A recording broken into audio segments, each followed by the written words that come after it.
हरे कृष्णा। आषाढ़ मास की कथा श्रृंखला में आप सबका स्वागत है। भगवान विष्णु को प्रिय है ये आषाढ़ मास और इसे आषाढ़ मास के बाद से आरंभ होता है चातुर्मास।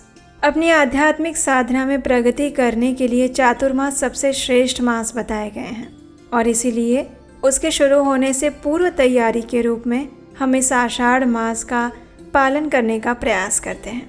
तो चलिए इसी आषाढ़ मास के उपलक्ष्य में सुंदर पौराणिक कथाओं का श्रवण करते हैं, अपने मन और चेतना को शुद्ध बनाते हैं और आज की कथा आरंभ करते हैं। हमारी आषाढ़ मास कथा श्रृंखला की पिछली कड़ी में हमने सुना था कि भगवान कृष्ण देवी पद्मावती को वन में देखते हैं और उसके बाद जब वह अपने स्थान पर वापस लौटते हैं तो ये सारा वृत्तांत अपनी सखी वकुल मालिका को कह सुनाते हैं और भगवान की आज्ञा पाकर वकुल मालिका सखी भगवान को प्रणाम करके गुंजा के दाने के समान लाल रंग वाले घोड़े पर सवार होकर उनके बताए हुए मार्ग से पद्मिनी को देखने के लिए जाती हैं।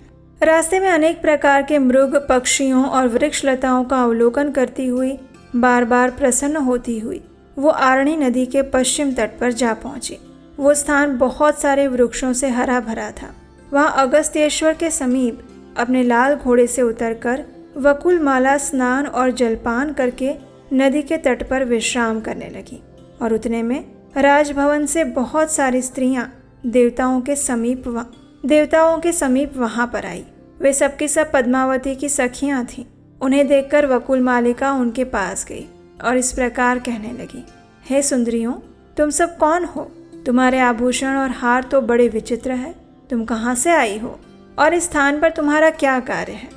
वकुल मालिका की बात सुनकर सखियों ने मंद मंद मुस्कुराते हुए कहा, हम आकाश राज की रानी वास में रहने वाली स्त्रियां और महाराज की पुत्री पद्मावती की सखियां हैं। एक दिन राजकुमारी को आगे करके हम वन में गई थी। वहाँ उनके लिए फूल तोड़ती हुई सभी सखियां एक वृक्ष के नीचे जा बैठी। वहाँ हमें एक सुंदर पुरुष का दर्शन प्राप्त हुआ। उनके श्री अंगों की कांति इंद्रनील मणि के समान श्याम थी। उनका वक्ष स्थल लक्ष्मी का निवास जान पड़ता था।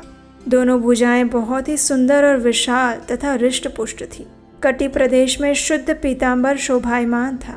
उन्होंने एक हाथ में सुवर्णमय धनुष और दूसरे में बाण धारण किया हुआ था। मस्तक पर सोने का मुकुट चमक रहा था। उन्हें देखकर सुवर्ण समान गौर वर्ण वाली हमारी कमल नयनी सखी पद्मावती सहसा बोल उठी थी, देखो देखो। और तब हम सभी सखियां उन्हीं की ओर देखने लगी। इतने में ही वे शीघ्र वहां से चले गए। उनके चले जाने पर सखी पद्मावती मूर्छित हो गई। उसे इसी अवस्था में हम लोग राजभवन में ले गए। अपनी पुत्री की ऐसी अवस्था देखकर महाराज ने ज्योतिष से पूछा, हे विप्रवर, मेरी पुत्री की ग्रह दशा का फल बताइए। तब बृहस्पति के समान विद्वान ब्राह्मण ने मन ही मन ग्रहों का विचार किया और कहा, हे नृपश्रेष्ठ, कोई उत्तम पुरुष आपकी कन्या के समीप आया था। उसे ही देखकर राजकुमारी मूर्छित हो गई है। उसी के साथ पद्मावती का विवाह संबंध होगा। राजा से ऐसा कहकर ज्योतिषी जी अपने घर चले गए। फिर आकाश राज ने वैदिक ब्राह्मणों को बुलाया और उनसे कहा, हे ब्राह्मणों, आप लोग देव मंदिर में जाइए, वेद मंत्रों के साथ भगवान शंकर का महाअभिषेक करवाइए।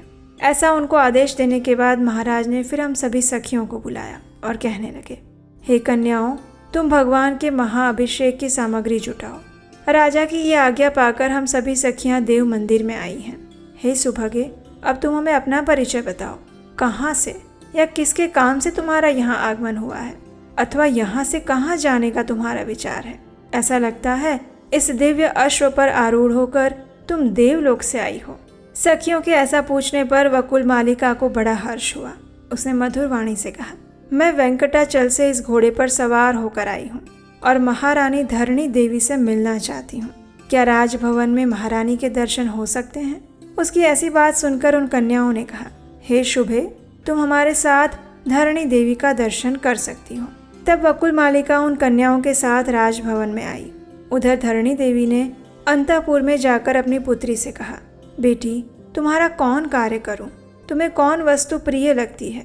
माता के इस प्रकार पूछने पर मनस्वी कन्या पद्मावती ने मंद स्वर में कहा, अम्बे, संसार में जो सबसे अधिक नयन अभिराम है, साधु संतों के मन को भी जो परम प्रिय लगता है, ब्रह्मा आदि देवता भी जिसके दर्शन की इच्छा रखते हैं, जो सबसे महान और सर्वत्र व्यापक है, तेजस्वी पदार्थों में भी सर्वाधिक तेजस्वी हैं, देवताओं का भी देवता है, श्रेष्ठ भक्तों को ही जो इस लोक में सुलभ है और अभक्तों को जिसकी प्राप्ति कभी नहीं होती, उसी वस्तु में मेरा मन लग रहा है।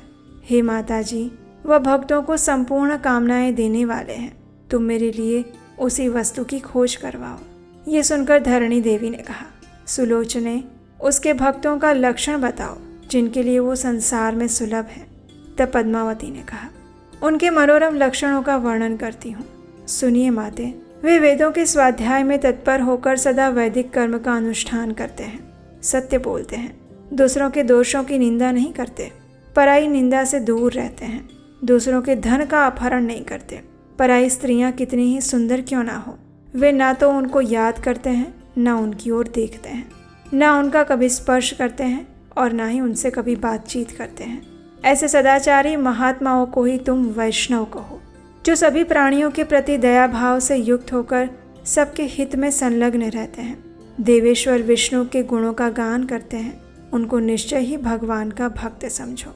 जिस किसी वस्तु से भी जो संतुष्ट रहते हैं, अपनी ही स्त्री के प्रति अनुराग रखते हैं और राग भय तथा क्रोध से दूर रहते हैं, उन पुरुषों को तुम भगवान विष्णु का भक्त मानो। जो ऐसे लक्षणों से युक्त हैं, वे ही वैष्णव माने गए हैं। ऐसे सदाचारी भक्तों को ही उन परमात्मा की प्राप्ति होती है। उन्हीं परमेश्वर में मेरा प्रेम हो गया है, मेरा मन उन्हीं से मिलना चाहता है। माँ, भगवान विष्णु के सिवा और किसी वस्तु की मुझे कोई इच्छा नहीं। मैं श्याम सुंदर भगवान विष्णु का स्मरण करती हूँ, उन्हीं के हरि, अच्युत आदि नाम लेती हूँ और उन्हीं के सहारे जीवन धारण करती हूँ। अतः जिस प्रकार उनसे संबंध हो सके वैसा उपाय सोचिए। माता से इस प्रकार कहकर दयनीय दशा को पहुंची हुई कमल के समान मुख वाली पद्मावती चुप हो गई। अपनी पुत्री की ऐसी बातें सुनकर धरणी देवी ये सोचने लगी कि आखिर भगवान विष्णु कैसे प्रसन्न होंगे। इसी समय अगस्त्येश्वर की पूजा करके पूर्वोक्त कन्याएं वकुल मालिका के साथ धरणी देवी का दर्शन करने के लिए आ गई। महारानी धरणी ने घर पर पधारे हुए ब्राह्मणों को उत्तम भोजन देकर उनका स्वागत सत्कार किया, वस्त्र और आभूषणों सहित पर्याप्त दक्षिणा दी और अपने मनोरथ की सिद्धि के लिए आशीर्वाद लेकर उन सबको विदा किया। उसके बाद वहां पर आई हुई मनस्विनी कन्याओं से पूछा, बताओ ये श्रेष्ठ कन्या कौन है? तुम लोगों से इसका साथ कहाँ मिला? इस राजभवन में ये किस लिए आई है? मुझे तो ये कोई पूजनीय देवी के जैसी लग रही है। तब कन्याओं ने कहा, महारानी, ये देवी वास्तव में दिव्यांगना है, किसी कार्य से आपके ही पास आई है। देवालय में भगवान शंकर के समीप हम लोगों से मिली थी ये।